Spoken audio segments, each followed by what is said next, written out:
Welcome to Shukla D point. आप सभी का स्वागत है आपके अपने YouTube channel Shukla D point में। मैं शिवम शुक्ला आप सभी दोस्तों का हार्दिक स्वागत करता हूं। मित्रों, आज के वीडियो में हम बात करेंगे आधुनिक अवधि काव्य के बारे में। जैसा कि आपने देखा होगा, बीए फर्स्ट ईयर में आपने पढ़ा मध्यकालीन हिंदी काव्य। मध्यकालीन हिंदी काव्य में आपने सूर जायसी जो है मलिक मोहम्मद जायसी हो गए, तुलसीदास, कबीरदास, सूरदास इत्यादि कवियों को पढ़ा। साथ ही बिहारी, केशव, घनानंद इत्यादि को, रहीमदास, इन सभी को पढ़ा। उसके बाद में सेकंड ईयर में आप पहुँचे मित्रों। सेकंड ईयर में आपने जो है आधुनिक जो है कविताओं को पढ़ा, आधुनिक काव्य पढ़ा। ठीक, जिसमें आपके जो है जयशंकर प्रसाद हैं। ठीक, उसके बाद में और भी लोग हैं, उनको आपने अच्छे तरीके से पढ़ा। अब आप जो है प्रवेश करते हैं अपनी काव्य में, जो आपकी क्षेत्रीय भाषा है। तो जो बीए थर्ड ईयर के बारे में आज हम बात करेंगे, ओवरऑल ये बताना चाहूँ तो बीए थर्ड ईयर का सिलेबस कुछ अजीब सा आपको लगेगा, क्योंकि हिंदी साहित्य जब आप पढ़ रहे होते हैं तो पहले आपको वही स्वर्ण युग से स्टार्ट करवाया जाता है। हिंदी साहित्य का इतिहास तो इसमें पढ़ना ही होगा। इसमें 3 पुस्तकें चलती हैं ओवरऑल हिंदी की, और हिंदी की 3 पुस्तकें चलती हैं। एक में तो आप पढ़ते हैं हिंदी भाषा का शब्द, यानी भाषा का इतिहास पढ़ेंगे। ठीक, उसका जो है उसकी भाषा का इतिहास और हिंदी का संक्षिप्त इतिहास पढ़ेंगे। ठीक है, तो वो भी पुस्तक बड़ी ही महत्वपूर्ण है। 3 पेपर होंगे आपके, और 3 पेपर में जो है सबसे जो पहला पेपर होता है, प्रथम पेपर, वही होता है आपका पेपर 1, आधुनिक अवधि काव्य, जिसको एक और नाम से जाना जाता है जनपदीय भाषा साहित्य। तो जनपदीय भाषा साहित्य, अब आप अयोध्या से रिलेटेड, मतलब अवध के क्षेत्र से रिलेटेड हैं, तो जैसे गोंडा, बहराइच, फैज़ाबाद हो गया। अब तो फैज़ाबाद नहीं रहा, अयोध्या हो गया।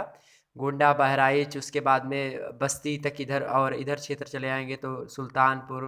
ठीक, इधर पूरा का मतलब ये सारी की सारी एरिया जो है वो आधुनिक जो है अवध अवध प्रांत के अंतर्गत आती है। हालांकि मैं बताऊंगा जब सिलेबस, आज मैं बता दूंगा सारा। उसके बाद में सिलेबस के बाद में एक एक वीडियो जो है प्रोवाइड करवाऊंगा आपको। साथ ही साथ दोस्तों एक एक वीडियो आपको प्रोवाइड तो होंगी ही। उसके बाद में मैं ये बात बताऊंगा कि जैसे कि पेपर 1 है, पेपर 2 है, इन सभी को क्लेरिफाई करूंगा पूरे तरीके से। आज पेपर 1 का सिलेबस बता रहा हूँ, कल को मैं जो है दूसरे पेपर का सिलेबस बताऊंगा। उसके बाद में तीसरी पेपर। तो जो फर्स्ट पेपर है उसका नाम है जनपदीय भाषा साहित्य, जिसको हम अवधि काव्य या आधुनिक अवधि काव्य के नाम से जानते हैं। इसके अंतर्गत हम क्या क्या पढ़ेंगे अभी समझेंगे, लेकिन इसके तदुपरांत और हम जान लेते हैं कि इस जो सेकंड पेपर होता है वो कौन सा होता है। उस सेकंड पेपर के अंतर्गत हम पढ़ते हैं हिंदी भाषा एवं साहित्य का इतिहास। किसका पढ़ते हैं? हिंदी भाषा एवं साहित्य का इतिहास नामक पुस्तक पढ़ते हैं। ठीक, ये द्वितीय प्रश्न पत्र आपका है। इसके अंतर्गत इसमें भी बहुत सारी चीज़ें आपको देखने को मिलेंगी। 2 भाग होते हैं, 2 उपभाग इसमें होंगे हिंदी द्वितीय प्रश्न पत्र में। मतलब आपका पेपर एक ही होगा, उसमें आपको डाउट नहीं होना चाहिए। हिंदी भाषा का स्वरूप विकास हम देखेंगे, उसके साथ ही साथ पैरेलल हम हिंदी साहित्य का इतिहास देखेंगे, क्योंकि भाषा और साहित्य इन दोनों का को हम समन्वयात्मक रूप से चर्चा करेंगे, तो आपको विधिवत रूप से समझ में आएगा हर एक चीज़। पाठ्य विषय में आप जो है हिंदी भाषा का स्वरूप विकास देखेंगे, जैसे हिंदी शब्द, हिंदी भाषा की उत्पत्ति कैसे हुई, हिंदी की मूल आकार भाषाएं किस प्रकार से हैं। ठीक, और उसमें विभिन्न भाषाओं का विकास किस प्रकार प्रकार से हो, जैसे अवधी हो गए, ब्रज भाषा मतलब ब्रज बोली, ये बाद में चल कर के भाषाएं बनी। ठीक, इनसे हिंदी का विकास कैसे हुआ। ठीक, जो इनका क्रम है, संस्कृत के बाद पाली, प्राकृत, अपभ्रंश, हट, ये सारी की सारी ये प्रोसेस पूरा समझेंगे। ठीक, हिंदी भाषा के जैसे विविध रूप हो गए, जैसे बोलचाल की भाषा एक है, एक रचनात्मक भाषा होती है, एक संचार की भाषा होती है मित्रों, एक संपर्क भाषा होती है, एक दूसरे के संपर्क में आए, एक राजभाषा होती है, और एक राष्ट्रभाषा होती है। तो ध्यान रखेंगे, जो अपने देश की भाषा है, तो अपने देश की राष्ट्रभाषा कोई नहीं है। इस पे बहुत ज़्यादा सारा डिबेट होता है। संसद भवन में बहुत हुआ था उस समय 47 के आसपास, जब देश आज़ाद हुआ था। उस जब संसद भवन यानी संसद सभा थी, जो संविधान सभा थी, उसमें बहुत जो है सारी चीज़ें हुई, तो उसको लेकर के मतभेद था, तो राष्ट्रभाषा नहीं बनाई गई। हालांकि हिंदी को राजभाषा का दर्जा प्राप्त है, धीरे धीरे बात चल रही है राष्ट्रभाषा को बनाने के लिए। ठीक, तो वो लंबा प्रोसेस है, देखो कब बनता है, उसमें हम नहीं फंसते हैं। और हम फिर पढ़ेंगे हिंदी शब्द भंडार, जिसके अंतर्गत हम तत्सम शब्द देख लेते हैं। इसी के अंतर्गत तद्भव है, देशज है, आगत शब्दावली है। और हिंदी साहित्य के इतिहास में हम आदिकाल से पूर्व जो मध्यकाल है उसको देखते हैं। उसके बाद में उत्तर मध्यकाल, आधुनिक काल, इन सभी की सामाजिक स्थिति, राजनीतिक स्थिति देखेंगे, सांस्कृतिक, साथ ही साथ इन सभी की पृष्ठभूमि हम बनाएंगे। उसके बाद में अध्ययन किया जाएगा और बहुत सारी इसमें इस मतलब एक एक युग की क्या क्या प्रवृत्तियाँ हैं, इसके विशिष्ट रचनाकार कौन कौन से हैं, उनकी प्रतिनिधि कृतियाँ कौन कौन सी हैं जो उस क्षेत्र को यानी उस युग को प्रभावित करती हैं, उस युग को मॉडिफाई करती हैं, उन सभी पर चर्चा करेंगे। और साथ ही साथ साहित्यिक विशेषताएं क्या क्या थी उस युग की, इन सभी को चर्चा करेंगे। तो ये पाठ्यक्रम आपका होता है सेकंड पेपर का, तो वो हम देखेंगे अगले वीडियो में बताएंगे उसको। और सेकंड जो आपका थर्ड पेपर होता है मित्रों, थर्ड पेपर के अंतर्गत हम चर्चा करते हैं प्रयोजन मूलक हिंदी के बारे में। अब प्रयोजन मूलक हिंदी क्या होती है, इसको भी थोड़ा जान लें हम कि जो प्रयोजन मूलक यानी कोई किसी स्थान पे प्रयुक्त हो, जैसे बोलचाल की भाषा ना हो, जो एक ऐसे लोग बोलते हों, जैसे किसी आपको वो लिखना है, मान लिया आप कुछ लिखते हैं, जैसे आपको वो लिखना हुआ, आप बोल सकते हैं जैसे पत्राचार में लिखना हुआ, भाषा कंप्यूटरिंग में लिखना हुआ, भाषा कंप्यूटिंग, पत्रकारिता में जो चीज़ें लिखी जाती हैं, जो न्यूज़ वगैरह में लिख के भाषा आती है, मीडिया लेखन, इन सभी का, और जो अनुवाद वगैरह किया जाता है, ये सभी ठीक। तो इसके अंतर्गत एक प्रकार से हम इस भाषा को बोल सकते हैं जो प्रयोजन मूलक है अपनी, वो कामकाज की भाषा, जैसे जो कामकाज में प्रयुक्त हो ज़्यादातर वो उस भाषाओं को हम अध्ययन करते हैं प्रयोजन मूलक हिंदी के अंतर्गत। और ये तृतीय प्रश्न पत्र आपका है प्रयोजन मूलक हिंदी। फर्स्ट पेपर का क्या नाम है मित्रों? फर्स्ट पेपर का नाम है जनपदीय भाषा साहित्य अवधि काव्य। अगर आप ब्रज वाले क्षेत्र के होंगे तो आप ब्रज भाषा पढ़ेंगे, वहाँ की उसका क्षेत्र विकास पढ़ेंगे, उसका इतिहास पढ़ेंगे। अगर आप अयोध्या से हैं तो मतलब अयोध्या के आसपास वाले क्षेत्र से हैं, ठीक, गोंडा, बस्ती, बलरामपुर इत्यादि ये सारे क्षेत्र, तो आपको जनपदीय भाषा आपकी यही होगी, अवधि। तो आपको अवधि का भी पढ़ना होगा फर्स्ट पेपर के अंतर्गत। सेकंड पेपर आपका हिंदी भाषा एवं हिंदी साहित्य का इतिहास देखेंगे। और जो तृतीय प्रश्न पत्र होता है उसके अंतर्गत प्रयोजन मूलक हिंदी के बारे में हम जैसे कि कामकाज की हिंदी के बारे में चर्चा करते हैं। इसके अंतर्गत हम प्रयोजन मूलक हिंदी का अभिप्राय समझते हैं, कामकाज की हिंदी के बारे में जानते हैं, ठीक। और बहुत सारी चीज़ें हैं जिसके अंतर्गत, जैसे अनुवाद में होगा उसकी स्वरूप की प्रक्रिया, कार्यालयी अनुवाद, वैज्ञानिक अनुवाद, तकनीकी अनुवाद, वाणिज्य अनुवाद, इसी प्रकार के विविध अनुवाद हैं, प्रभाषिक शब्दावलियाँ हैं, ठीक। और पत्राचार में जैसे कार्यालयी पत्र हो गया, व्यावसायिक पत्र हो गया, व्यवहारिक पत्र हो गया, संक्षेपण पल्लवन हो गया, ठीक, किसी चीज़ की टिप्पणी करनी उस वो हो गई। तो ये सारी जैसे डाटा प्रोसेसिंग, फांट प्रबंधन, ये सब भाषा कंप्यूटिंग से संबंधित है। पत्रकारिता में जैसे पत्रकारिता का स्वरूप कैसा होगा, उसका वर्तमान परिदृश्य कैसा है, समाचार लेखन में किस प्रकार से प्रयोग करना है हिंदी भाषा को हमें, ठीक। इस प्रकार की भाषा, संपादन कला में फीचर लेखन, ठीक, ये सब चीज़ें होती हैं। किसी चीज़ को आपको प्रस्तुत करना है, ठीक, तो प्रस्तुतिकरण में भी प्रयोजन मूलक हिंदी विशेष कर आती है आप में। मीडिया लेखन में संचार भाषा का स्वरूप, वर्तमान संचार व्यवस्था किस प्रकार से है, इसमें किस प्रकार से हिंदी प्रयोग में लाई जाती है, ये सारी चीज़ें हैं। तो ये इस प्रकार से 3 पेपर में आपका जो है प्रश्न पत्र विभाजित होता है और वही आपको देना होता है। अब आइए हम बात करते हैं कि हिंदी साहित्य के अंतर्गत जो थर्ड ईयर में आपको पढ़ाया जाता है पेपर 1 के अंतर्गत आधुनिक अवधि काव्य, उसमें कौन कौन से कवि आखिरकार शामिल है और अवधि क्षेत्र में। तो जैसे हिंदी साहित्य जब आप पढ़ते हैं मित्रों, तो उसमें 3-4 भाग पढ़ते हैं कि इसका उद्भव काल कैसा था, मध्यकाल क्या है, ठीक। वैसे उसमें पढ़ा था वीर गाथा काल आपने, उसके बाद में पढ़ा था भक्ति काल, उसके बाद में रीति काल, उसके बाद में आधुनिक काल पढ़ा था। आधुनिक काल में भी आपने भारतेंदु युग, द्विवेदी युग, ठीक, प्रगतिवादी युग, प्रयोगवादी युग, आधुनिक कविता, ठीक, इस प्रकार से आपने पढ़ा था। तो ऐसे इसमें भी अवधि का उद्भव और विकास हम देखते हैं। तो ग्रियर्सन महोदय उसमें भी थे, इसमें भी इन्होंने लिखा वही चीज़ें, ठीक। इसको मुख्य रूप से हम 3 भागों में अवधि को बांट करके पढ़ेंगे। अवधि को जैसे पहला होता है उद्भव काल, की कब उद्भव हुआ इसका, कब कब से शुरू हुई। और उद्भव ऐसा नहीं है कि एक दिन की उद्भव से हिंदी भाषा उद्भव हो जाती है, वो एक जटिल प्रक्रिया है, वो निरंतर चलती रहती है और बहुत समय लगता है किसी भाषा को जो है साहित्य में आने के लिए। कोई भाषा है या फिर कोई बोली है तो पहले क्या होती है स्थानीय बोली, धीरे धीरे क्या होती है, कोई मतलब लोग हैं बहुत सारे, वहाँ पे धीरे धीरे बोली का विकास होता है। जब बोली का धीरे धीरे विकास होता है तो वही मातृभाषा बन जाती है वहाँ की।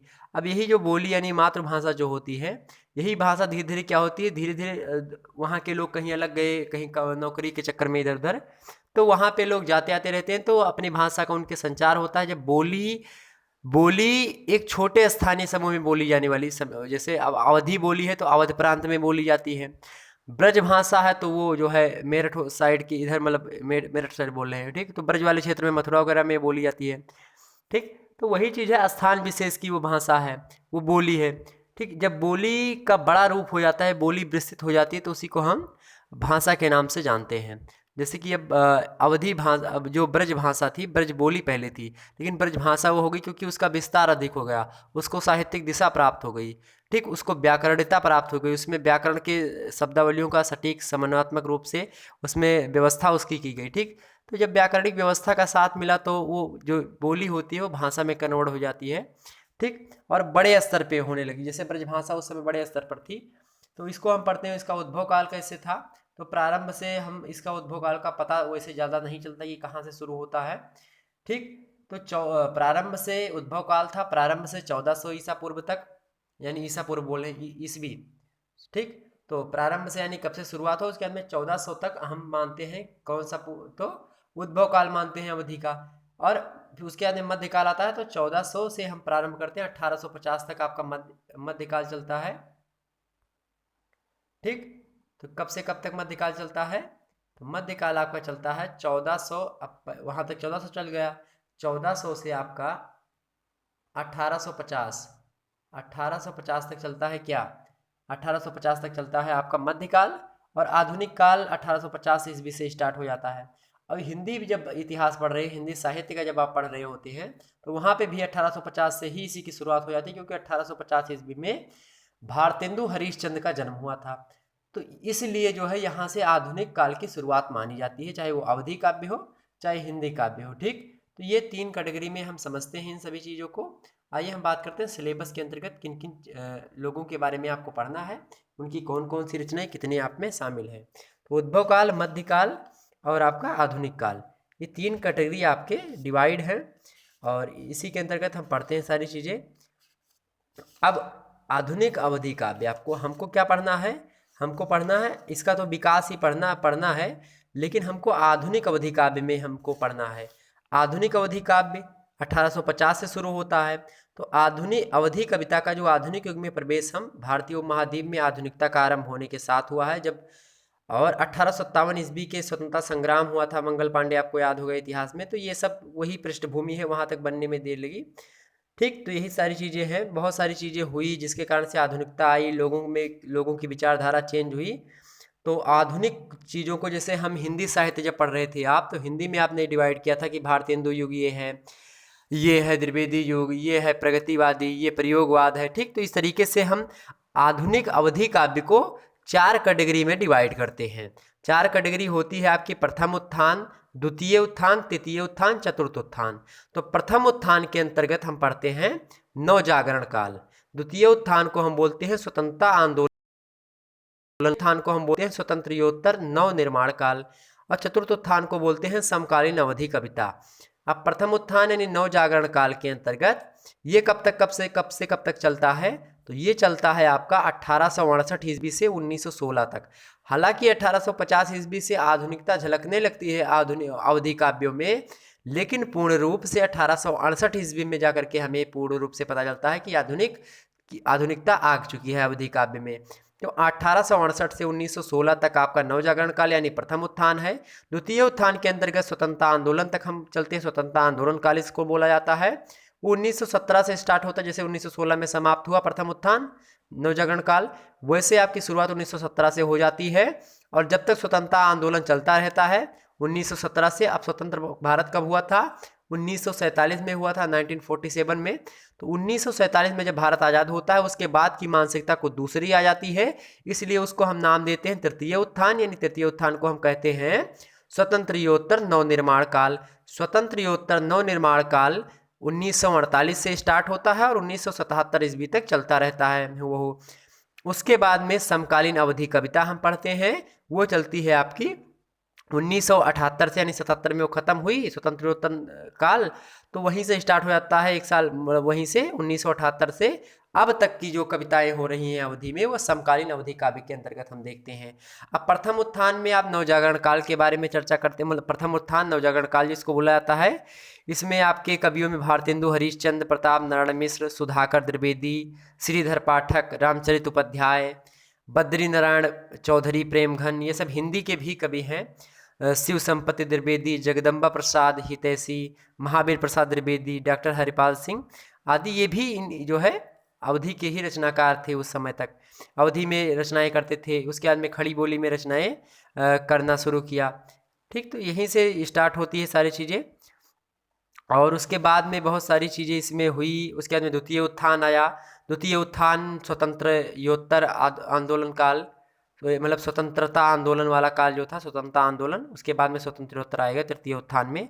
इसके अंतर्गत आधुनिक कविता जो है दूसरे उत्थान में राष्ट्रीय आंदोलन से पूरी तरह जुड़ चुकी थी। इस काल का अवधि कभी गांव की अम्लान प्रकृति और निश्चल मानव जीवन को देखकर निहाल होता है, तो कभी सामाजिक और आर्थिक समस्याओं को देखता है तो लड़खड़ाने लगता है। मतलब वो जो है उसके मन की जो भावना है वो बदल जाती है। ठीक, कभी अंग्रेजों के शासन तंत्र पर निर्मम चोट करता है वो अपनी लेखनी के माध्यम से। इसके अंतर्गत निम्नलिखित आपके जो है आते हैं कवि, जिसके अंतर्गत बलभद्र प्रसाद दीक्षित, जिसको फणीस बोला जाता है, इनका उपनाम है। द्वारिका प्रसाद मिश्र, बंशीधर शुक्ल आपके इम्पोर्टेंट है, आप में शामिल हैं। गुरु भक्त प्रसाद सिंह, इनको मृगेश बोला जाता है। चंद्रभूषण द्विवेदी, रमई काका, ये भी आप में शामिल हैं। इस काल के प्रमुख कवि हैं। उसके बाद में और भी लोग हैं ये रचना करते थे, जो कम रचना करते थे, कुंवर बहादुर लाल श्रीवास्तव, रामेश्वर श्रीवास्तव इत्यादि हैं। ठीक, उसके बारे में धीरे धीरे करके समय बीतता गया। तृतीय उत्थान आया। तृतीय उत्थान को हम एक दूसरे नाम से जानते हैं, हमने पहले ही बता चुके हैं, हम स्वतंत्रयोत्तर नवनिर्माण काल। तो स्वतंत्रयोत्तर नवनिर्माण काल के अंतर्गत जब 15 अगस्त 1947 में अपना देश आज़ाद हो जाता है, स्वतंत्रता पाने के बाद भारत का एक नए युग में प्रवेश हो जाता है। राष्ट्रीय सरकार ने बहुविध समस्याओं से जूझते हुए प्रगति के नए द्वार खोलने के प्रयत्न किए। इन सभी को देखते हुए बहुत सारी चीज़ें हुई। ठीक, और इसके बाद में जब हम समय बीतता गया धीरे धीरे, आया 1977 में समाप्त होता है ये। अब इसके कवियों को हमने नहीं बताया आपको। इसके कवियों में आपके शामिल हो जाते हैं, जैसे रामशरण सिंह हैं, ये भी शामिल हैं। उसके बाद में इन कवियों में आपके और मैं बताना चाहूँ तो और कवि आपके हो जाते हैं इनमें ब्रजलाल भट्ट, ब्रजेश हैं। ठीक, तो इस प्रकार से और भी कवि हैं, मतई काका, विश्वनाथ पाठक हैं, लक्ष्मी मिश्र निशंक, देवी शंकर द्विवेदी बाराती इनका उपनाम है, ये भी शामिल हैं। तो इसी प्रकार से और भी है, और कुछ लोग जो जैसे चंद्रभूषण द्विवेदी हैं, रमई काका, ये भी शामिल थे। बंशीधर शुक्ल, ये सब मतलब उसमें रचनाएं तो करते थे, लेकिन इसमें भी रचनाएं करते हैं, युग परिवर्तक जिसको बोला जाता है, तो उसमें भी किया। उसके बाद में धीरे धीरे 1977 का समय आया, उसकी विशेषताएं चेंज हुई। चतुर्थ उत्थान हुआ अवधि काव्य का, मतलब आधुनिक मतलब अवधि काव्य का। चतुर्थ उत्थान के अंतर्गत समकालीन अवधि कविता हम पढ़ते हैं।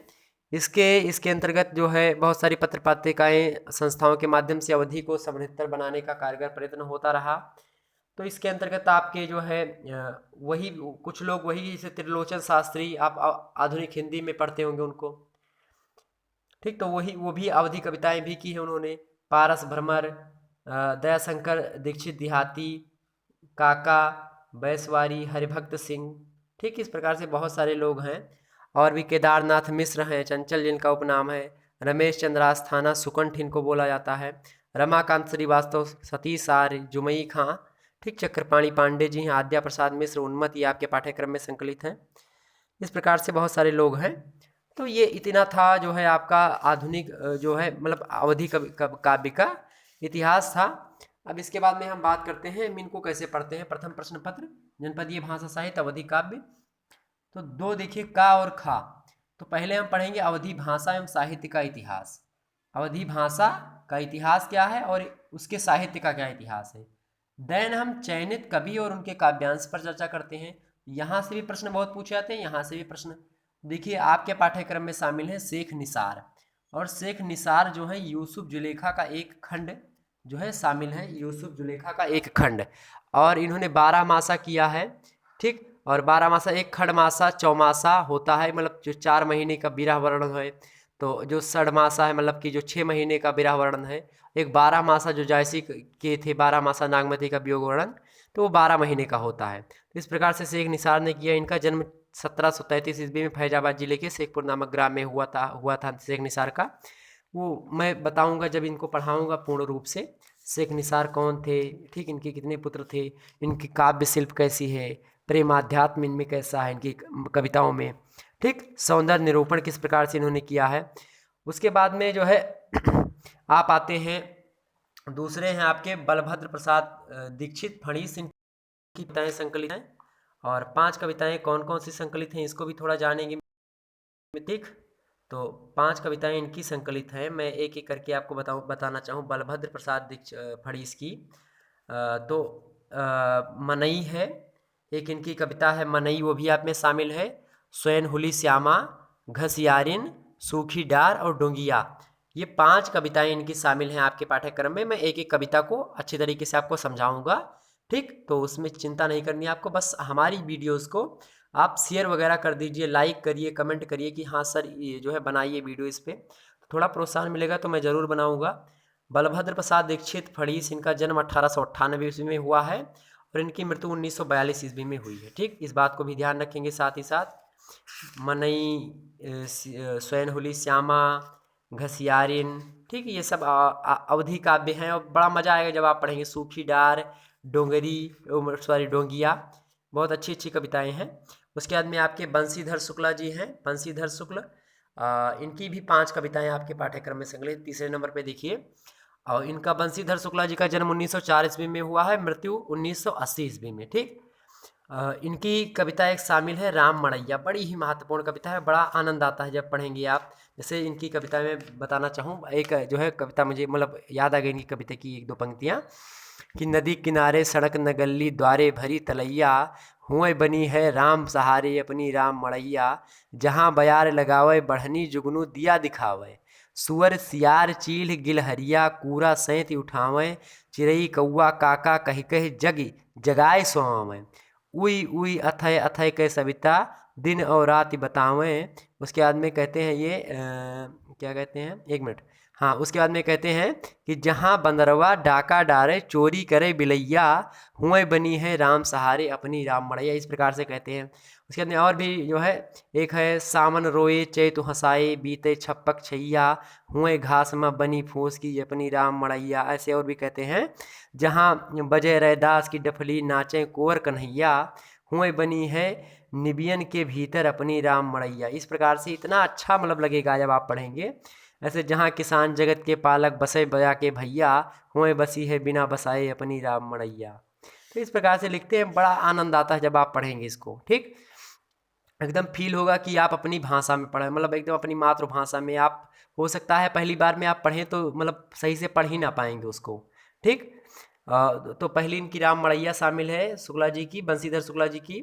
और दूसरी किसान की अर्जी, तीसरी है हुआ कस कस होए निर्वाह। कस कस मतलब हुआ मतलब होता है कि वहाँ, कस कस मतलब किस प्रकार से, किस किस प्रकार से, होए निर्वाह मतलब निर्वाह, किस प्रकार से वहाँ पे जीवन निर्वाह हो रहा है। तपन मतलब जो है तपन मतलब होता है अग्नि, मतलब जलना शरीर का, ठीक, वो तपना, वो तपन ही है। बदरा आए जा रहे मतलब पानी बरसने के लिए बुला रहे, बदरा आए जा रहे। तो इस प्रकार से इनकी रचनाएं शामिल है। कौन कौन सी आपने पढ़ा, राम मड़ैया, किसान की अर्जी, उसके बाद में हमने क्या बताया आपको, ध्यान देंगे, हुआ कसकस होए निर्वाह और तपनी। ध्यान रखेंगे अति लघुत्तरीय प्रश्न में पूछ ले आता है कि अपने पाठ्यक्रम में बंशीधर शुक्ला जी की कौन सी 5 कविताएं संकलित हैं। अति लघुत्तरीय प्रश्न में ये प्रश्न पूछा गया है बहुत बार, ये प्रश्न भी ध्यान रखेंगे। बदरा आए जा रे इनकी है, ठीक। ये लिखते हैं कि बदरा आए जा रे गगरी छूछी बैल पियासे नीर पियाए जा रे, बैठ हवा पर छरकत घूमे सूर्य चंद के तरवा चूमे, रोज सुनावे सरिया टूमे छिन छिन बिजली का मुँह चूमे, तीन खिसियाए सॉरी तनी खिसियाए जा रे बदरा आए जा रे, इस प्रकार से लिखते हैं, बड़ा अच्छा लगता है जब आप पढ़ेंगे।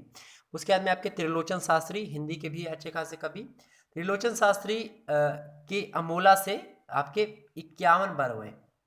अमोला से इनकी, अमोला एक रचना है, बड़ी महत्वपूर्ण रचना है, उससे 51 बरवे छंद आप में संकलित हैं। ध्यान देंगे यहाँ पे त्रिलोचन शास्त्री का जो जन्म हुआ था 1917 में हुआ था, 1917 ईस्वी में हुआ था। इनकी मृत्यु 2007 में हुई थी त्रिलोचन शास्त्री की। ठीक, इस बात को ध्यान रखेंगे। तो अमोला से 51 बरवे आपके पाठ्यक्रम में संकलित हैं। ठीक, और ज़्यादा बड़े नहीं है, कोई दिक्कत नहीं है। बरवे बरवे में बताना चाहूँ तो जैसे कि एक बरवे में पढ़ूँ इनका, शुरुआती का ही बरवे है। उठे चले बैठे ओ लरे हर दाएं, तो हरिन सुध हमरे आपन कुछ नाई। तो ये है एक बरवे इनका। इसी प्रकार से जैसे एक चौपाई पढ़ते हैं आप, तो चौपाई 2 लाइन 4 लाइनों की होती है, उसी प्रकार से ये भी ऐसे एक दोहा पढ़ते हो, सेम दोहा कैटेगरी में कुछ होता है ऐसा। ठीक, तो बरवे वही है, ज़्यादा बड़ा नहीं है ना ज़्यादा बड़ा इनकी कविता है। मैं इनकी कविता को किसी दिन पढ़ के आपको अर्थ सहित बताऊंगा। ठीक, फिर समझेंगे हम लोग। इसके बाद हम हमारे पाठ्यक्रम में आपके संकलित हैं मित्रों। इसके बाद में आचार्य विश्वनाथ पाठक हैं। आचार्य विश्वनाथ पाठक का जो जन्म हुआ था 1898 ईस्वी में हुआ था। इनका मृत्यु जो है 1942 ईस्वी में हुई। सर्वमंगला से अपने पाठ्यक्रम में 2 पाठ संकलित हैं, 2 लेसन, जिसमें स्वतंत्रता का मंत्र और सूरज की स्थापना, इन 2 से क्वेश्चन आते हैं। 2 से इनसे 2 क्वेश्चन, मतलब इन 2 पाठ से आपके 2 पाठ आप इनके पाठ्यक्रम में संकलित, अपने पाठ्यक्रम में संकलित हैं इनकी पुस्तक से, सर्वमंगला से। ठीक, आचार्य विश्वनाथ पाठक जी से। और आपके नेक्स्ट हैं जो लास्ट हैं आद्या प्रसाद मिश्रा जी। तो आद्या प्रसाद मिश्रा जी से मतलब आप में संकलित है, इनकी भी 5 कविताएं संकलित हैं। वो 5 कविताएं को और ध्यान रखेंगे, आचार्य विश्वनाथ पाठक से बड़ी लंबी कविता जो है संकलित है। विश्वनाथ पाठक जी जो पढ़ाएंगे तो बहुत मतलब थोड़ा देर लगेगा, अच्छी खासी कविता है इनकी। अब हम बात करते हैं किसकी, आद्या प्रसाद मिश्रा, उन्मत्त इनका उपनाम है। तो इनकी 5 कविताएं संकलित हैं। इनका जन्म जो हुआ था आद्या प्रसाद मिश्रा जी का 1935 ईस्वी में हुआ था। इनकी मृत्यु 2006 ईस्वी में हुई है। तो इनकी जो है पहली कविता है आप में शामिल, उसका नाम है डगर महकी। उसके बाद में पाती दूसरी कविता है। तीसरी कविता है आज दिवारी या। चौथी है गर्मी आई। और 5वीं है तनी झूमी के बरस। तो इन सभी को हम एक एक समझेंगे। ठीक, तो हमारे साथ आप बने रहेंगे। और इसके बाद में आपके द्रुत पाठ के रूप में, आपके द्रुत पाठ में गुरु प्रसाद सिंह मृगेश शामिल हैं। और गुरु प्रसाद मृगेश से भी 5 कविताएं आपके पाठ्यक्रम में संकलित है। हालांकि जो है गुरु प्रसाद मिश्र मृगेश जी से आपकी जो है 2 लघु उत्तरीय प्रश्न एक एक कवि से पूछे जाएंगे, जैसे गुरु प्रसाद सिंह मृगेश, चंद्रभूषण द्विवेदी और रमई काका। चंद्रभूषण द्विवेदी, रमई काका मतलब इन्हीं का उपनाम है। उसके बाद द्वारिका प्रसाद मिश्र। तो इन तीनों से 2-2 लघु उत्तरीय प्रश्न पूछे जाते हैं। ठीक है, तो ज़्यादा इनको मतलब डीप से नहीं पढ़ना, मतलब पढ़ना है आपको 2 लघु उत्तरीय प्रश्न, लघु उत्तरीय फॉर्म में ही पढ़ना होगा। तो इनकी कविता है आप में 5 पाठ्यक्रम में संकलित है। गुरु प्रसाद सिंह मृगेश जी की तुम करो कवितई बंद। दूसरी है किसान। तीसरी है उजर बंदरवा मानी हैंगे। तीसरी है, चौथी है आपकी बहिया। और 5वीं है इनकी सोहर। ठीक, उसके बाद में आपके गुरु प्रसाद चंद्रभूषण कौन है, चंद्रभूषण द्विवेदी जी हैं, रमई काका। तो चंद्रभूषण द्विवेदी, रमई काका से भी प्रश्न जो है, इनकी भी कविताएं संकलित हैं। तो इनकी कविताएं हैं रमई, गाँव है हमका बहुत प्यार, पहली कविता। 4 कविताएं इनकी है। दूसरी कविता है तब मिली कविता हैरानी। और तीसरी है दादा का खेतू। और चौथी है धरती हमारी। ठीक, तो इस प्रकार से। और तीसरे आपकी जो द्रुत पाठ हैं द्वारिका प्रसाद मिश्रा जी। और द्वारिका प्रसाद मिश्रा जी के बारे में हम चर्चा करेंगे मित्रों। द्वारिका प्रसाद मिश्र, तो इनकी 2 कविताएं आपके पाठ्यक्रम में संकलित हैं। एक पहली है रास मंजुल, दूसरा है गीता ज्ञान। पहली कौन सी है, रास मंजुल, दूसरा क्या है, गीता ज्ञान। इनका जन्म 5 अगस्त 1901 ईस्वी को उन्नाव जिले में हुआ था, उत्तर प्रदेश में स्थित है। ठीक, पहरी नामक गांव में हुआ था। ये कान कुब्ज ब्राह्मण थे। मैं बताऊंगा सारे, सबके बारे में बताऊंगा, सबका जीवन परिचय इतिहास सब सारी चीज़ें बताऊंगा। ठीक, तो दोस्तों ये था आपका पाठ्यक्रम, जिसके अंतर्गत आपको सारी चीज़ें पढ़नी थी। ठीक, उसके बाद में हम फिर चर्चा करेंगे किसी दिन इसके एक एक पार्ट के रूप में। ठीक, तो दोस्तों मिलेंगे फिर एक नई वीडियो में। तब तक के लिए जय हिंद, जय भारत। अगली पुस्तक का जो सिलेबस है, सेकंड पेपर, उसको लेकर मिलेंगे। फिर जो 3rd पुस्तक है उसके सिलेबस को लेकर हम मिलेंगे, इसी प्रकार से चर्चा करेंगे। ठीक है। जय हिंद, जय भारत।